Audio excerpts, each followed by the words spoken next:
আসসালামু আলাইকুম। সুপ্রিয় শিক্ষার্থীবৃন্দ, কেমন আছো সবাই? আশা করি সকলেই ভালো আছো, আমিও ভালো আছি।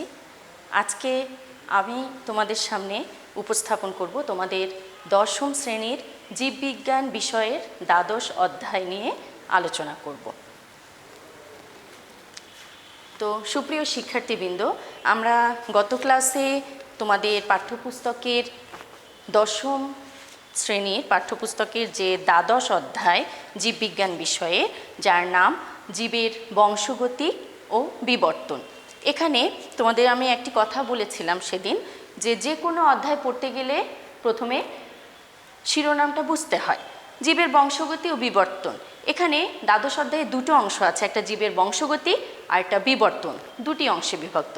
তো জীবের বংশগতি সম্বন্ধে কিছু আলোচনা করেছিলাম, তোমাদের বাড়ির কাজ দিয়েছিলাম ডিএনএ এবং আরএনএর পার্থক্য, আশা করি তোমরা সেটা নির্ণয় করতে পেরেছো। আমরা ডিএনএ এবং আরএনএ সম্বন্ধে গত ক্লাসে বিস্তারিত আলোচনা করেছি। এখন আজকে আমাদের আলোচনার বিষয়বস্তু ডিএনএর ভিতরে বা অভ্যন্তরে যে জিনিসগুলো আছে সেগুলো কিভাবে একটা উদ্ভিদ এবং প্রাণীর বাইরের বৈশিষ্ট্য প্রকাশ করতে সাহায্য করে, ভিতরের উপাদানগুলো কিভাবে সেটা প্রকাশ ঘটায়, আমরা সেটা আলোচনা করব। আমরা আজকে তোমাদের আরএনএর পরে যে জিন আছে, পৃষ্ঠা 261 নাম্বার পাঠ্যপুস্তকে তোমরা খোলো বই, দেখো এখানে জিন আছে আরএনএর পরে। আজকে আমাদের আলোচনার বিষয়বস্তুগুলো আগে দেখে নেই। 1 নম্বরে জিন, জিনই বংশগতির নিয়ন্ত্রক। 2 নম্বর, 3 নম্বর মেন্ডেলের পরীক্ষা। 4 নম্বর ডিএনএ অনুলিপন। 5 নম্বর ডিএনএ টেস্ট। 6 নম্বর মানুষের লিঙ্গ নির্ধারণ। এবং 7 জেনেটিক ডিসঅর্ডার, যেখানে দুটো রোগ জড়িত, বর্ণান্ধতা এবং থ্যালাসেমিয়া। সুপ্রিয় শিক্ষার্থীবৃন্দ, আজকে জীবের বংশগতি অংশের যে বাকি আছে সেটুকুই আলোচনা করব তোমাদের সাথে।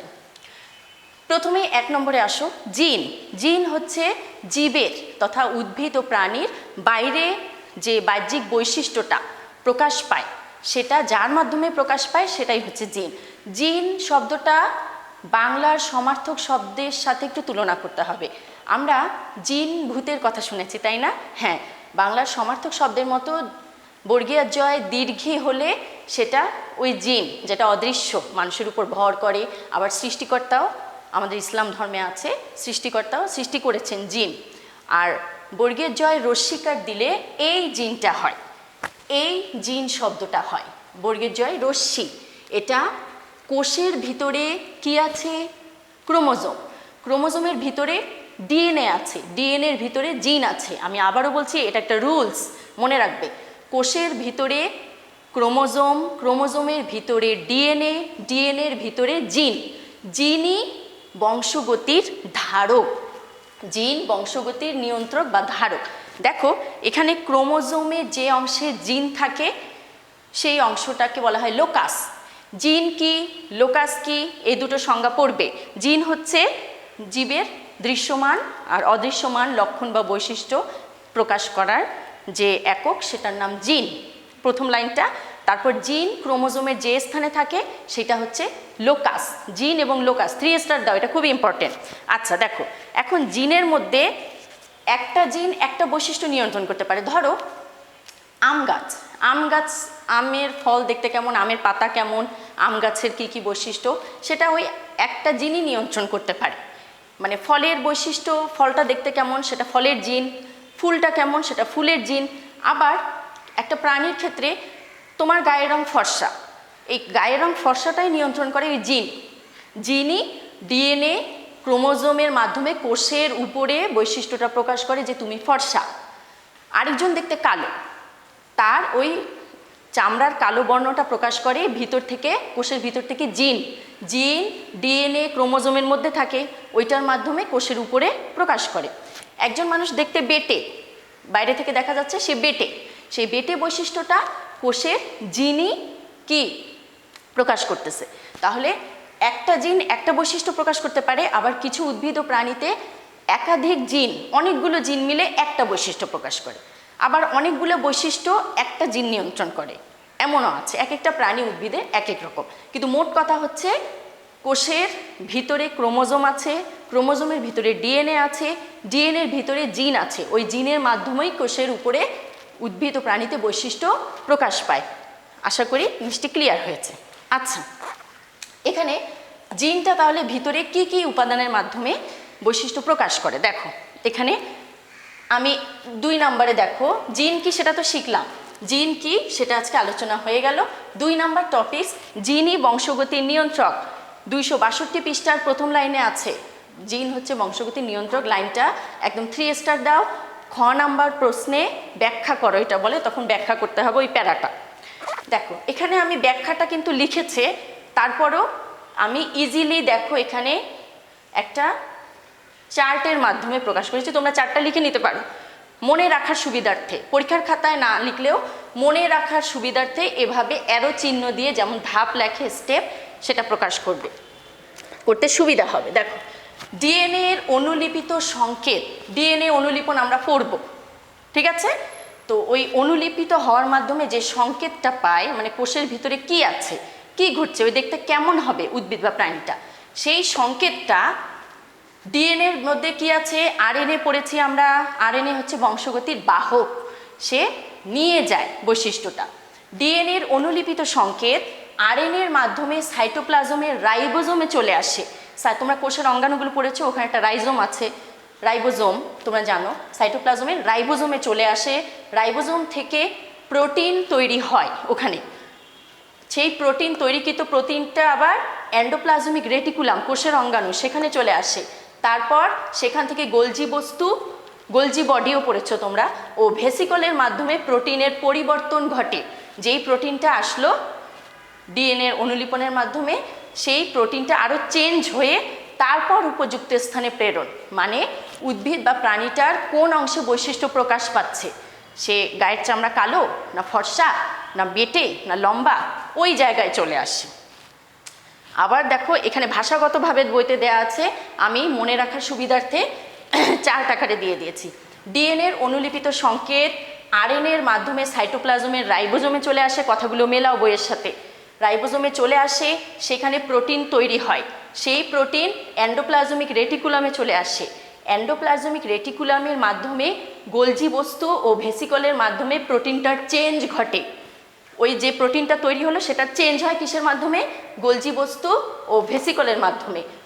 পরিবর্তিত প্রোটিনটা ফ্রেশ আকারে টোটালি চলে আসে উপযুক্ত স্থানে শরীরের, সেটা উদ্ভিদ হোক প্রাণী হোক, শরীরের যে অঙ্গে বৈশিষ্ট্যটা প্রকাশ পাবে ওই অঙ্গে সলিড বা পারফেক্ট প্রোটিনটা চলে এসে বাইরের দিক থেকে বৈশিষ্ট্য প্রকাশ পায়।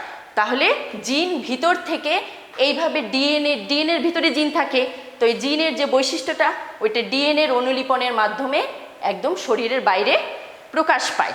তাহলে এই প্যারাতে দেখো ছোট করে ডিএনএ আরএনএ প্রোটিন বৈশিষ্ট্য দেওয়া আছে, বুঝতে অসুবিধা হচ্ছে, এভাবে চার্ট আকারে পড়লে মনে থাকবে, এটা মনে রাখার জন্য। পরীক্ষায় ব্যাখ্যা আকারে লিখবে, বইতে যেমন আছে। আচ্ছা 2 নাম্বার আশা করি বুঝতে পেরেছো জিনের ব্যাপার। এবার 3 নাম্বার, মেন্ডেলের পরীক্ষা, 3 স্টার দিয়ে ফেলো, এটা খুব ইম্পর্টেন্ট। গ্রেগর জোহান মেন্ডেল, পুরো নাম গ্রেগর জোহান মেন্ডেল, 1866 সালে, এটা অবজেক্টিভ, একদম আন্ডারলাইন দেবে, উপরে 3 স্টার দেবে, ইম্পর্টেন্ট। গ্রেগর জোহান মেন্ডেল, আমি বলেছি বায়োলজিতে অনেক ইংরেজি নাম আছে, শব্দ আছে, যেগুলোর সঠিক উচ্চারণ সঠিক বানান লিখতে সহায়ক হবে, বানানগুলো বাসায় লিখবে। গ্রেগর জোহান মেন্ডেল 1866 সালে মটরশুঁটি গাছ, উনি মটরশুঁটি গাছ নিয়ে পরীক্ষা করেছিলেন এবং কিভাবে একটা উদ্ভিদ থেকে আরেকটা উদ্ভিদ সৃষ্টি হয় উনি উদ্ভিদ দিয়ে প্রমাণ করেছেন। আমরাও তো প্রাণীরা, একটা থেকে আরেকটার জন্ম হয়, তাই না? তো উনি উদ্ভিদ দিয়ে করেছেন। দেখো উনি প্রথমে এটা টেস্ট করে প্রমাণ করেছেন যে হ্যাঁ, একটা উদ্ভিদ থেকেই ওইরকম আরেকটা উদ্ভিদ হয়, আম গাছ থেকে আম গাছই হয়, জাম গাছ থেকে জাম গাছ, তবে হতে পারে একটু আলাদা বৈশিষ্ট্যের। যেমন তোমার মা বাবা দুজনেই লম্বা, তুমি হয়ে গেলে তোমার চাচা বা মামার মতো খাটো, তাহলে তুমি হয়তো আবার দেখতে তোমার বাবা বা মায়ের মতো চেহারাটা, তাই এটা একটু চেঞ্জ আসলো, মানে লম্বাটা হয়েছে তুমি বাবা মার চেয়ে আলাদা, ওই বৈশিষ্ট্য পাওনি আরেকজনের, আর দেখতে হয়েছে বাবা বা মায়ের মতো। তো এরকম মটরশুঁটি গাছ নিয়ে উনি ওরকম একটা প্রমাণ করেছেন যে প্রাণী বা উদ্ভিদ থেকে প্রাণী বা উদ্ভিদের সৃষ্টি হয়, কিন্তু একটু অন্য বৈশিষ্ট্য আসতে পারে। দেখো, মটরশুঁটি উদ্ভিদের মাধ্যমে মেন্ডেলের পরীক্ষা। এখানে প্রথমেই দেখো, এখানে টি অক্ষরটা দিয়েছে, এগুলো জিন, বৈশিষ্ট্য প্রকাশ করার সংকেত, জিন টি দিয়ে প্রকাশ করেছেন উনি। তো এখানে জিনগুলো দেখো, টি জিনটা লম্বা বৈশিষ্ট্যের। জিন মানে কি? প্রাণীর বৈশিষ্ট্য, লম্বা। টি আর ছোট টিটা কি? খাটো। তাহলে এই যে বড় দুইটা, এটা কিন্তু ডবল থাকে, এক জোড়া। ডিএনএতে আমরা কি বলেছি? ডাবল হেলিক্স, দুটো থাকে, তাহলে এক জোড়া জিন থাকে। এই দেখো, টি টি লম্বা, এটা পিতা মাতা, পিতা, এটা মাতা, ঠিক আছে, পিতা মাতা। তাহলে এখান থেকে একটা একটা করে জিন আলাদা হলো। গ্যামেট, এগুলো কি? গ্যামেট। প্রাণী বা উদ্ভিদের ক্ষেত্রে কি লাগে? পুং গ্যামেট আর একটা স্ত্রী গ্যামেট। এখানে দেখো, টি এর সাথে টি, টি টি একটা বড় প্রকট জিন, একটা প্রচ্ছন্ন জিন। এখানে বলা আছে দেখো, একটা প্রকট আর একটা প্রচ্ছন্ন, মানে বৈশিষ্ট্য। প্রকট বলতে বড় হাতের টি, যেটা সামনে থাকবে সেই বৈশিষ্ট্যটা প্রকাশ পাবে। আর পরে যে গ্যামেটটা সৃষ্টি হবে, যেটা পরে থাকবে, ওটা প্রচ্ছন্ন, এটা প্রকাশ পায় না। যেমন এখানে টি টি হয়েছে, এটা প্রকট, টিটা প্রকট। টি মানে কি? লম্বা, এইটা মানে লম্বা গাছ। আবার এখানে দেখো, ছোট একটা টি আসছে না ক্রস করে, তাহলে প্রথমে কি? ছোট টি হয়েছে ক্রস করে, তাহলে ছোট টি এর মানে কি? খাটো। মানে প্রথমে যে জিনটা থাকবে ওইটার বৈশিষ্ট্য প্রকাশ পাবে।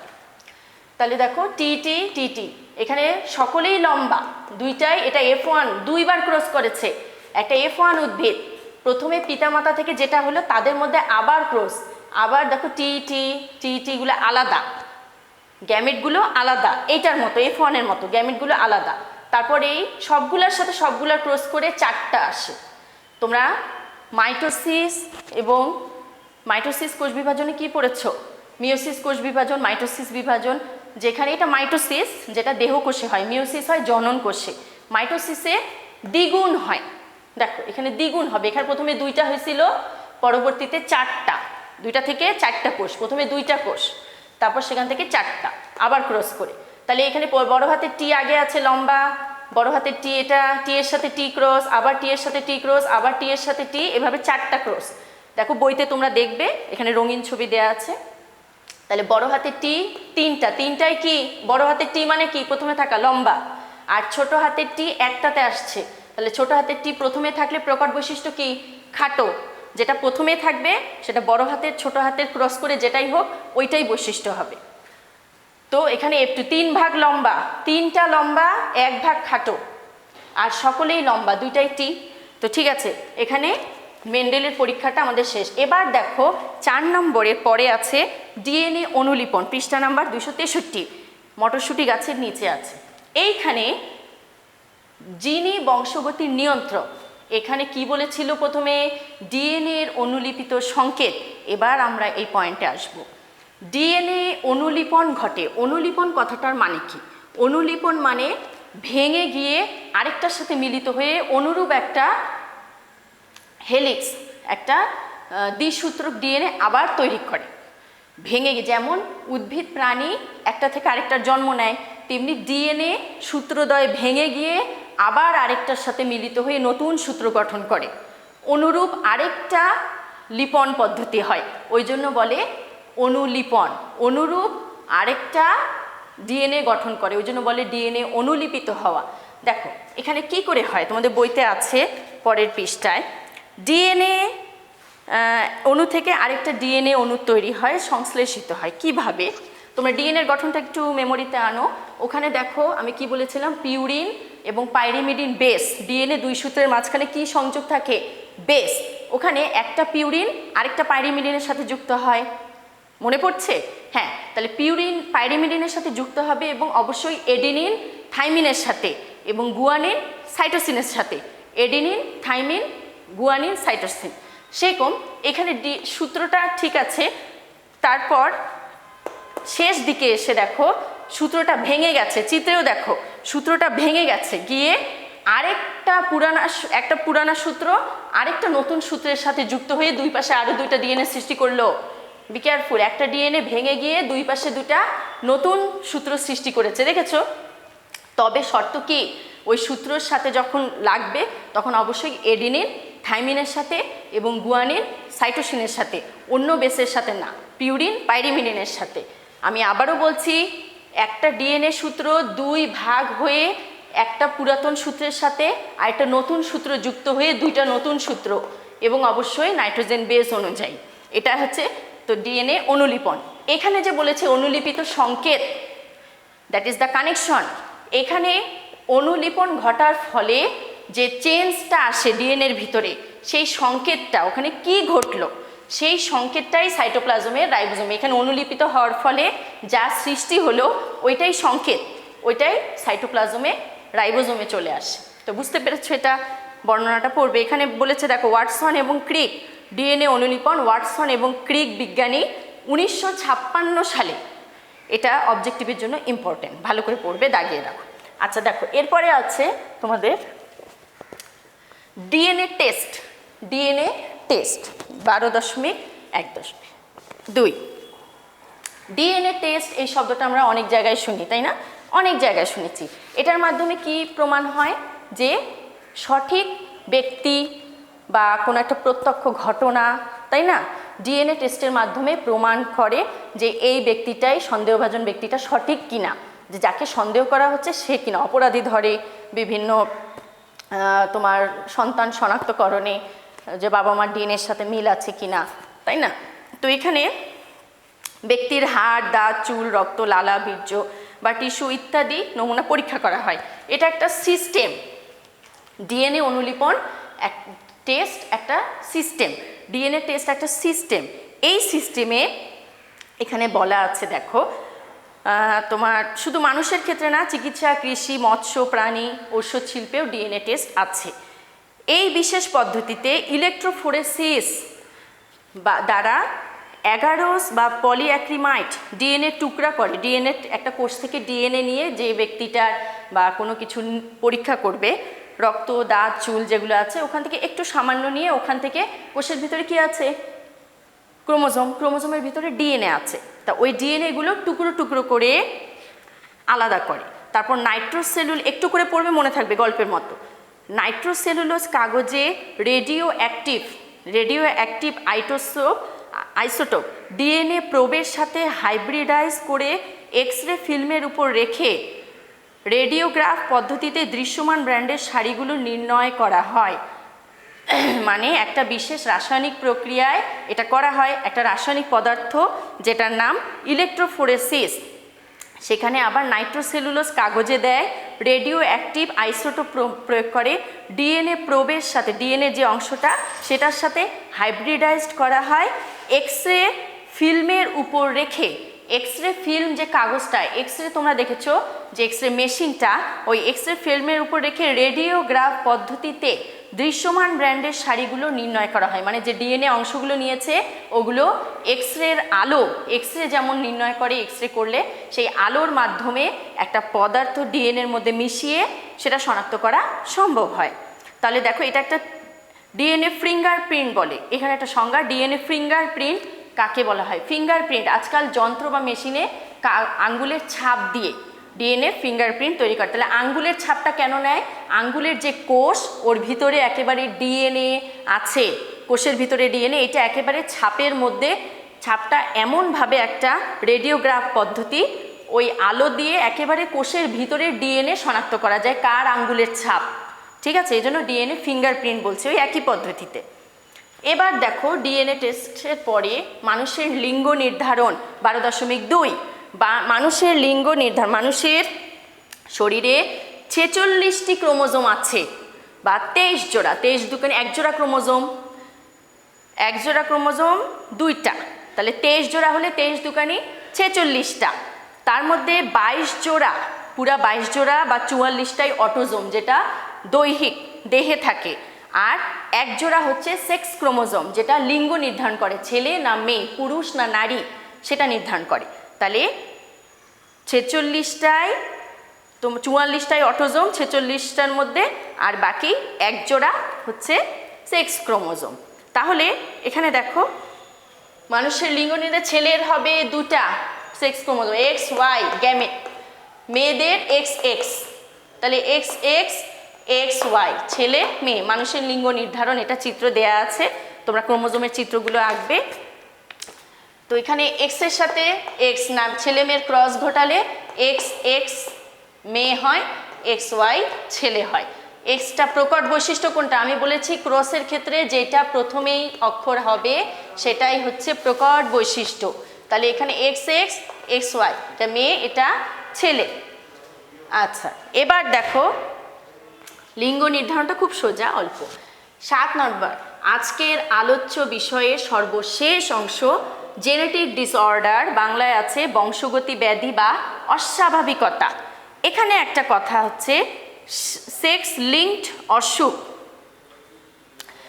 জিনের মধ্যে কিছু অসুখ সৃষ্টি হয়, মিউটেশন ঘটে, মানে তোমার সেক্স ক্রোমোজোম কয়টা? এক্স, এই যে এখানে তোমার সেক্স ক্রোমোজোম দুটা, ছেলে মেয়ে। এখানে দেখো, এখান থেকে বুঝতে হবে, এখানে মেয়েদের মধ্যে এক্স এক্স একই রকম থাকে, তো একই আকৃতির, ওই জন্য অসুস্থ হলেও বোঝা যায় না। মেয়েদের ক্ষেত্রে এটা হয় না, খুব কম হয়, 10 জনের মধ্যে 1 জনের হয়। আর ছেলেদের মধ্যে এক্স ক্রোমোজোমটা বড়, ওয়াই ক্রোমোজোমটা ছোট। এই যে তোমাদের চিত্রে আছে, ক্রোমোজোমের চিত্রে মানুষের 22 জোড়া অটোজোম, এখানে দেখো এক্স ওয়াই, ওয়াইটা ছোট এক্সটা বড়। সেই জন্য ছেলেদের ক্ষেত্রে এই অসুখগুলো বেশি হয়, এবং একটা ক্রোমোজোম ছোট হওয়ার জন্য সেটা কি, এখানে এক্স ক্রোমোজোম দুটাই একই রকম, আর এখানে এক্সটা বড়, ওয়াইটা কিন্তু একটু ছোট, তাই না? ওই জন্য এখানে প্রকটভাবে বৈশিষ্ট্যগুলো প্রকাশ পায়, মানে অসুখগুলো প্রকাশ পায় ছেলেদের ক্ষেত্রে। এটাকে সেক্স লিঙ্কড অসুখ বলা হয়। তো এটা পড়বে, এখানে দুটো রোগ আছে, আমি আবারও বলছি, ছেলেদের ক্ষেত্রে একটা ক্রোমোজোম ছোট, ওই জন্য অসুখগুলো প্রকাশ পায় বেশি ভালো, আর মেয়েদের ভিতরে থাকে বেশি, বাহ্যিকভাবে প্রকাশ পায় না। তাহলে দেখো এখানে দুটো আছে রোগ, বর্ণান্ধতা যেটাকে ইংলিশে বলে কালার ব্লাইন্ডনেস, আরেকটা আছে থ্যালাসেমিয়া। বর্ণান্ধতা বলতে বর্ণ অন্ধতা, এটা 10 জনের মধ্যে 1 জনের দেখা যায়। কোথাও এই যে এখানে একটা উদাহরণ দিয়েছে চিত্র 12.9-এ, একটা লালের মধ্যে সবুজ লেখা, তুমি আমি কি দেখছি 74 74, কিন্তু যার বর্ণান্ধতা তার সে দেখবে 21, সে দেখবে 21। তার কারণ মস্তিষ্কে একটা পিগমেন্ট স্নায়ু থাকে, মস্তিষ্কে একটা পিগমেন্ট স্নায়ু থাকে, যেটা জিনিসপত্র মানে বাইরের প্রকৃতির যে কোনটার কি রং, গাছের রং কি, কোনটার রং তুমি দেখতে পাচ্ছ কি, সেটা ওই স্নায়ু, যে পিগমেন্ট স্নায়ু, সেটা তোমার রেটিনা দিয়ে প্রকাশ পায়, চোখে দেখায়। তোমরা জানো রেটিনা লেন্স, সেটা দেখতে সাহায্য করে। তো এখানে ওই যারা অসুস্থ, বর্ণান্ধতা কালার ব্লাইন্ডনেস, তাদের ক্ষেত্রে তারা লালটাকে হয়তো বা একটু নীল দেখে, নীলটাকে সবুজ দেখে, একটা ঘন লেখার মধ্যে সেটা হালকা দেখে। তো এখানে 74 তুমি আমি দেখতে পাচ্ছি, যদি কেউ বর্ণান্ধতা হয়ে থাকো তাহলে সেটা 21 দেখতে পাবে। আচ্ছা, এটা হচ্ছে তোমার বর্ণান্ধতার কথাবার্তা, এখানে পড়ে নিবে। এখানে পরের পৃষ্ঠায় একটা এক্সাম্পল দেওয়া আছে ক্রস করে, কে কে, এখানে অনেকটা তোমার থ্যালাসেমিয়া রোগের মতোই, ক্রসটা দেখলেই বুঝতে পারবে, পড়ে নেবে, ওটা একটা কাজ। থ্যালাসেমিয়া, থ্যালাসেমিয়া রোগ এর পরে আছে, এখানে আমি দিয়েছি দেখো। থ্যালাসেমিয়া একটা তোমার রক্তশূন্যতা বলা হয়। রক্তশূন্যতা রোগের নাম শুনেছো? অনেকের জন্ম থেকে রক্তশূন্যতা, বেশিরভাগ মানুষেরই অপুষ্টির কারণে এটা হয়ে থাকে, রক্তের অল্পতা, রক্তশূন্যতা। এখানে তোমার 7,000 শিশু থ্যালাসেমিয়া রোগ আছে আমাদের দেশে, আর বর্তমানে 1 লাখ রোগী আছে, ঠিক আছে? জন্মগ্রহণ করে 7,000 শিশু, আর পরবর্তীতে আক্রান্ত হয় 1 লাখ এরকম রোগী। তাহলে এখানে দেখো, এখানে 2টা লোহিত রক্তকণিকা, তোমরা রক্তকণিকা কয়টা? লোহিত রক্তকণিকা, শ্বেতকণিকা আর অনুচক্রিকা। লোহিত রক্তকণিকায় 2 ধরনের প্রোটিন আছে, আলফা গ্লোবিউলিন, বিটা গ্লোবিউলিন। এখানে আলফা গ্লোবিউলিন 2 ধরনের, রক্তকোষে 2 ধরনের প্রোটিনের মধ্যে 2 ধরনের অসুখ সৃষ্টি হয় এই থ্যালাসেমিয়ার মাধ্যমে। তা আলফা গ্লোবিউলিন যাদের হয় তাদের জিন অনুপস্থিত, মানে যে জিনটা রক্তে থাকার কথা সেটা থাকে না, তাদের ক্ষেত্রে হয়। এটা দক্ষিণ পূর্ব এশিয়া, মধ্যপ্রাচ্য, চীন, আফ্রিকা, কোন কোন দেশে হয় সেটা বইতে লাইন দিয়ে পড়বে, লাইনগুলো দাগিয়ে। বিটা থ্যালাসেমিয়া তোমার প্রোটিন উৎপাদন ব্যাহত, আলফা গ্লোবিউলিন হলে জিন অনুপস্থিত থাকে রক্তের, আর বিটা গ্লোবিউলিন হলে রক্তের প্রোটিন উৎপাদন ব্যাহত হয়। দুটো লাইন দেয়া আছে। এটাকে আবার বিটা থ্যালাসেমিয়াকে কুলির থ্যালাসেমিয়াও বলা হয়। এটা আফ্রিকান, আমেরিকান, চীন ও এশিয়াবাসীর মধ্যেও দেখা যায়। আচ্ছা, তাহলে এখানে একটা ক্রস দেখিয়েছে, দেখেছো 269 পৃষ্ঠা। আজকে ক্রসটা দেখি আমরা আরও স্পষ্টভাবে শিখবো এবং জানবো। দেখো এখানে অনেকটা এই যে টি দেখিয়েছিলাম না, এরকমই সুস্থ কিন্তু থ্যালাসেমিয়া বাহকের আর আর প্রকট বৈশিষ্ট্য মানে কি, প্রথমে যেটা থাকবে আর হচ্ছে তোমার সুস্থ, আর এই ছোট আরটা হচ্ছে অসুস্থ। এখানে সুস্থ কিন্তু বাহক। বাহক কেন? সুস্থ বলতে আর আছে দুইটাতে, আর ছোট হাতের আর হলে সে তার মধ্যে থ্যালাসেমিয়ার বাহক আছে। দেখো এখন ক্রসগুলো সবার সাথেই ঘটবে, ঠিক এই F2 জনুর মতো, F2 উদ্ভিদের মতো। ঠিক আছে, এখানে যেমন 4টা একসাথে ক্রস ঘটেছিল, 4টা সৃষ্টি হয়েছে, ঠিক তেমনি এই 4টা মিলেই এখানে 4 রকমের শিশু সৃষ্টি হবে। এখানে দেখো আর আর আর আর প্রকট বৈশিষ্ট্য কি, সামনে কি আর, দুইটাই সুস্থ কিন্তু বাহক শিশু, যেটা বৈশিষ্ট্য বাহক মানে আছে। আর এখানে শুধু আর আর দুটাই আছে, দুইটাই সুস্থ শিশু, একটা শিশু। আর এখানে আর আর দুটাই ছোট হাতের আর, তাহলে প্রকট বৈশিষ্ট্য কি, আক্রান্ত। তাহলে বড় হাতের আর থাকলে বাহক, দুইটাই বড় হাতের হলে সুস্থ শিশু, আর দুটাই ছোট হাতের হলে আক্রান্ত শিশু। বইতে ক্রসটা দেওয়া আছে, মানুষের ছবিগুলো আঁকার দরকার নেই, শুধু ক্রসটা দেখিয়ে চিহ্নিত করবে। আমরা বায়োলজির চিত্রে বা বিজ্ঞানের চিত্রে কি বলেছি, চিত্র সঠিকভাবে আঁকতে হবে, চিহ্নিত করতে হবে এবং নিচে হেডলাইন্স দিতে হবে। বিষয় কি, চিহ্নিতগুলো বইতে আরও ভালো করে আছে কথাগুলো, ওগুলো অবশ্যই চিত্রে আঁকতে হবে। তো সুপ্রিয় শিক্ষার্থীবৃন্দ, আজকে এই ছিল আলোচনা। এখন তোমাদের বাড়ির কাজটা লিখে নাও। আজকের বাড়ির কাজটা আমি এখানে দিয়ে দিচ্ছি, লিখে নাও।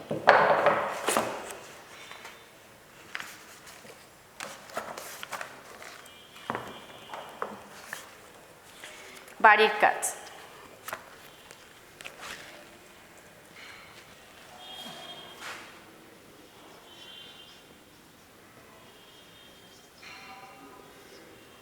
বাড়ির কাজ দিচ্ছি।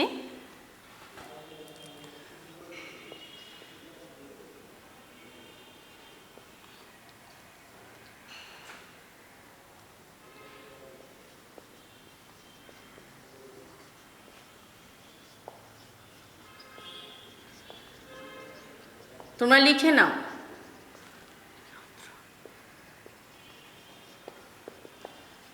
সুপ্রিয় শিক্ষার্থীবৃন্দ, এই হচ্ছে তোমাদের বাড়ির কাজ, তোমরা খাতায় লিখে নাও। জিনি বংশগতির নিয়ন্ত্রক কথাটি ব্যাখ্যা করো। সুপ্রিয় শিক্ষার্থীবৃন্দ, আজ এই ছিল আমার পরিবেশনা। আগামী ক্লাসে আবারও দেখা হবে। সেই পর্যন্ত ভালো থাকো, সুস্থ থাকো, ঘরে থাকো, নিরাপদে থাকো। আল্লাহ হাফেজ।